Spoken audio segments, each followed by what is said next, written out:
Татарские сказки, часть 2. Всех приветствую на своем канале. Сегодня мы с вами познакомимся с 3 татарскими сказками, которые называются «Умная девушка», «Гульчичек», «Бедняк и 2 бая». Будет интересно? Подписывайтесь на канал. Давайте начинать. Татарские сказки. Умная девушка. Жил один падишах. У него был единственный сын по имени Абдул. Сын падишаха был очень глуп и этим доставлял отцу много хлопот и горя. Падишах нанимал Абдулу мудрых наставников, послал его на учения в дальние страны, но ничего не помогало глупому сыну. Однажды пришел к падишаху один человек и сказал ему: «Я хочу помочь тебе советом. Найди сыну такую жену, чтобы она могла разгадывать любые мудрые загадки. Ему будет легче жить с умной женой». Согласился с ним падишах и стал искать для своего сына мудрую жену. В этой стране жил один старик. У него была дочь по имени Макфура. Она во всем помогала отцу, и слава о ее красоте и уме давно шла повсюду. И хоть была Макфура дочерью простого человека, все же послал падишах своих визирей к ее отцу. Решил он убедиться в мудрости Макфуры и приказал привести ее отца во дворец. Пришел старик, поклонился падишаху и спрашивает: «Явился по твоему повелению, великий падишах, что прикажешь?» «Вот тебе 30 аршин полотна. Пусть твоя дочь сошьет из него рубашки для всего моего войска, да оставит еще на портянке», — говорит ему падишах. Вернулся старик домой печальный. Вышла ему навстречу Макфура и спрашивает: «Отчего, отец, ты такой печальный?» Рассказал старик дочери о приказе падишаха. «Не печалься, отец, пойди к падишаху и скажи, пусть он прежде из одного бревна выстроит дворец, где я буду шить рубашки, да еще и на дрова оставит», — отвечает Макфура. Взял старик бревно, пришел к падишаху и сказал: «Дочь моя просит тебя выстроить из этого бревна дворец, да еще оставить дров на топливо. Исполни эту задачу, тогда и Макфура исполнит твою». Услышал это падишах, удивился мудрости девушки, собрал визирей и порешили они женить Абдула на Макфуре. Не хотела Макфура выходить замуж за глупого Абдула, но падишах стал грозить смертью ее отцу. Созвали гостей из всех владений и справили свадьбу. Однажды вздумал падишах поехать по своим владениям. Взял он с собой сына. Едут они, скучно стало падишаху. Решил он испытать сына и говорит: «Сделай дорогу короче, скучно мне что-то стало». Абдул сошел с коня, взял лопату и начал копать дорогу. Визирь стал смеяться над ним, а падишаху стало обидно и досадно, что сын не может понять его слов. Сказал он сыну: «Если завтра к утру не додумаешься, как сделать дорогу короче, накажу тебя строго». Вернулся Абдул домой печальный. Вышла навстречу ему Макфура и спрашивает: «Отчего ты, Абдул, такой печальный?» Абдул отвечает жене: «Отец грозится меня наказать, если я не додумаюсь, как сделать короче дорогу». На это Макфура говорит: «Не печалься, эта беда небольшая. Завтра ты скажи отцу так: чтобы укоротить скучную дорогу, надо со своим спутником вести разговоры. Если спутник ученый человек, надо рассказывать ему, какие есть города в государстве, какие были сражения и какие полководцы в них отличились. А если спутник простой человек, то надо ему рассказывать о разном ремесле, об искусных мастерах. Вот тогда всякому дальняя дорога будет казаться короткой». На другой день Рано утром падишах зовет сына к себе и спрашивает: «Додумался ли ты, как сделать дальнюю дорогу короткой?» Абду ответил, как его научила жена. Понял падишах, что это Макфура научила Абдула такому ответу. Улыбнулся он, но ничего не сказал. Когда падишах состарился и умер, то вместо него управлять страной стал не Абдул глупец, а его мудрая жена Макфура. Гульчичек. В давние-предавние времена жила в темном лесу старуха Убыр, ведьма. Была она злая-призлая и всю жизнь людей на плохие дела подбивала. А у старухи Убыр был сын. Пошел он раз в деревню и увидел там красивую девушку по имени Гульчичек. Понравилась она ему. Утащил он ночью Гульчичек из родного дома и привел к себе в дремучий лес. Стали они жить втроем. Собрался однажды сын Убыр в дальнюю дорогу. Осталась Гульчичек в лесу со злой старухой. Затасковала она и стала просить: «Пусти меня к моим родным погостить, соскучилась я здесь». Не отпустила ее Убыр. «Никуда, — говорит, — я тебя не отпущу, живи здесь». Уйдет Убыр из избы, а сама запрет Гульчичек на замок. Только случилось раз, что Убыр ушла в лес на всю ночь и забыла запереть дверь. Увидела Гульчичек открытую дверь, обрадовалась, стала собираться в дорогу. Собирается она, а сама песни поет.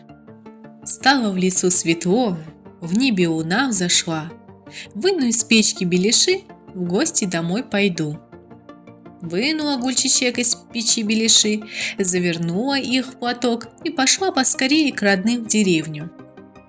А Убыр вернулась домой. Видит, нет Гульчичек и беляшей нет. Разозлилась Убыр, обернулась серым волком и пустилась за Гульчичек в погоню. Бежит она, обнюхивает дорогу, высматривает следы, а сама хриплым голосом поет: «Хвост мой, как сноп ржаной, машу я хвостом и рычу. Беляши мои отдай, не то на куски разорву, не то на куски разорву». Услышала Гульчичек песню старухи Убыр, испугалась. Отдала бы она беляши, только уж нету ни одного, съела их Гульчичек. Оглянулась она по сторонам. Туда посмотрела, сюда посмотрела. Видит, стоит неподалеку старый дуплистый вяз. Ветки во все стороны широко раскинул. Подбежала к нему Гульчичек, запела: «Развесистый вяз, тенистый вяз, злая Убыр меня догоняет. Спрячь поскорей меня, вяз, укрой поскорей меня, вяз». Пожалел старый вяз Гульчичек. Раскрыл свое дупло, в котором белка зимой орехи прятала, в котором сова днем отдыхала. Гульчичек забралась в дупло и притаилась там. Подбежала Убыр к вязу, стала землю когтями царапать, стала выть да рычать, всю ночь от вяза не отходила. А Гульчичек сидит в дупле и голоса не подает. Как только взошло солнышко, испугалась Убыр светлого дня и убежала к себе домой. Выбралась Гульчичек из дупла, поблагодарила вяз за приют и побежала дальше. А Убыр дождалась вечера, снова обернулась волком и опять пустилась в погоню за Гульчичек. Напала на ее след и запела: «Хвост мой, как сноп ржаной, машу я хвостом и рычу. Беляши мои отдай, не то на куски разорву, не то на куски разорву». Услышала Гульчичек голос Убыр, совсем оробела, не знает, что и делать. Оглянулась она по сторонам, туда посмотрела, сюда посмотрела, увидела круглую полянку, а на полянке маленькое озеро. Стала Гульчичек просить: «Озеро серебряное, полноводное, догоняет меня старуха Убыр, спрячь поскорей меня, озеро, укрой поскорей меня, озеро». Пожалела озеро Гульчичек, взволновалась, выплеснулась из берегов, окружила то место, где Гульчичек стояла, оградила ее от Убр глубокой водой. Всю ночь выла старуха Убр, всю ночь царапала когтями камни на берегу озера, а добраться до Гульчичек так и не смогла. Как только занялась утренняя заря, побежала Убр от озера в темный лес. Тут озеро взволновалось, отхлынуло в сторону на свое прежнее место, и Гульчичек вышла на сушу. Поблагодарила она озеро за приют и поспешила дальше. Шла она, шла, вот и утро прошло, и день миновал, и снова вечер настал. Вышла Гульчичек к опушке леса. Отсюда и родная деревня видна. Думала Гульчичек, что беда уже прошла. Да не тут-то было. Злая Убр обернулась опять волком, бежит по пятам, совсем догоняет, вот-вот схватит, а сама воет. Хвост мой, как сноп ржаной, машу я хвостом и рычу. Беляши мои отдай, не то на куски разорву, не то на куски разорву. Испугалась Гульчичек, куда деться, куда спрятаться. Оглянулась она по сторонам, туда посмотрела, сюда посмотрела. Увидела на краю поля высокую березу. Забралась поскорее на самую верхушку, села на ветку и сидит. А Убр подбежала и стала когтями подрывать корни у березы. Сама от злости воет и рычит. «Неужели погубит меня злая старуха Убр?» – думает Гульчичек. «Неужели не увижу я больше мать, отца?» Тут подлетел скворец и сел на вершину березы. Стал Гульчичек просить его: «Черноглазый скворушка, чернокрылый скворушка, возьми волосок из моей косы, моим родным его отнеси, отнеси поскорее, скворушка». Вырвала Гульчичек 2 волоска из косы и подала их скворцу. Схватил скворец волоски и полетел к дому Гульчичек, к ее матери-отцу. Прилетел и повесил волоски на ворота. Вышел тут к воротам старший брат Гульчичек, увидел волоски и говорит: «Это мой конь терся гривой о ворота и свои волоски оставил». Снял он волоски и натянул их вместо струн на свою скрипку. «Дай-ка я попляшу, да на скрипке поиграю», — говорит его жена. Взяла на скрипку и только притопнула ножкой, только коснулась струн, как запели струны голосом Гульчичек: «Плясовую не играй, поясница болит, ножками не топай, головушка болит». Удивилась жена брата. «Ой, вы только послушайте, скрипка человечьим голосом поет, не велит плясовую играть, не велит ножками топать». Взял брат скрипку в руки, не успел струны тронуть, как скрипка сама запела голосом Гульчичек: не тронь, братец, голова болит, не щипли ты струны, волосы болят». На опушке леса белая береза, на ее вершине Гульчичек. У корней березы воет злая Убр, корни подрывает, Гульчичек погубит. Не играй ты, братец, скрипку отложи, на опушку леса ко мне поспеши. Не стал брат раздумывать, взял тяжелую дубину, скочил на коня и помчался на опушку леса.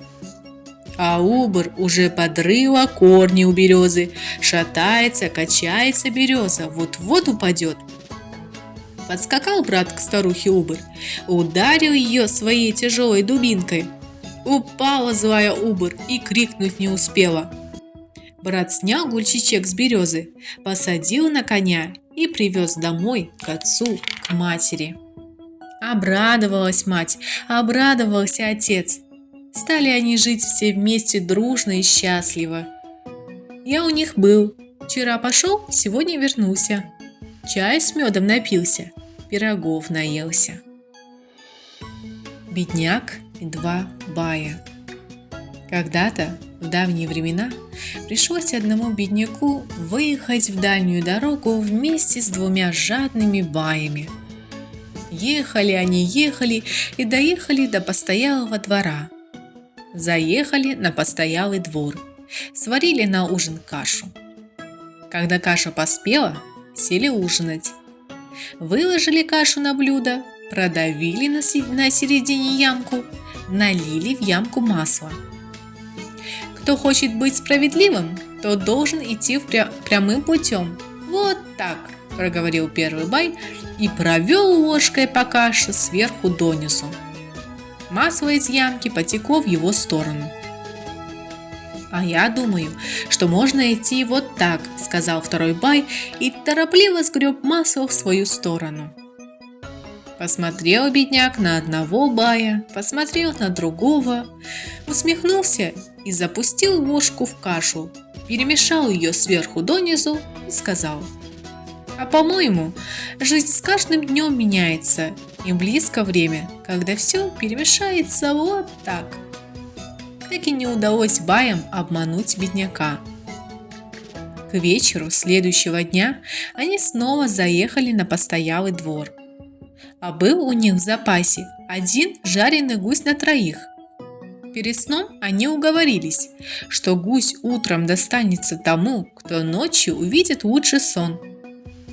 Проснулись они утром, и каждый стал рассказывать свой сон. «Мне приснилось», — сказал первый бай. «Нарядился я в зеленый чапан, белую чалму и пошел в мечеть». «А мне приснилось, что я превратился в лебедя и куда-то полетел», — сказал второй бай. Пришла очередь бедняку рассказывать свой сон. «Видел я во сне», — сказал он, — «как один из вас нарядился в зеленый чапан и белую чалму и пошел в мечеть. Видел я, как второй превратился в лебедя и улетел.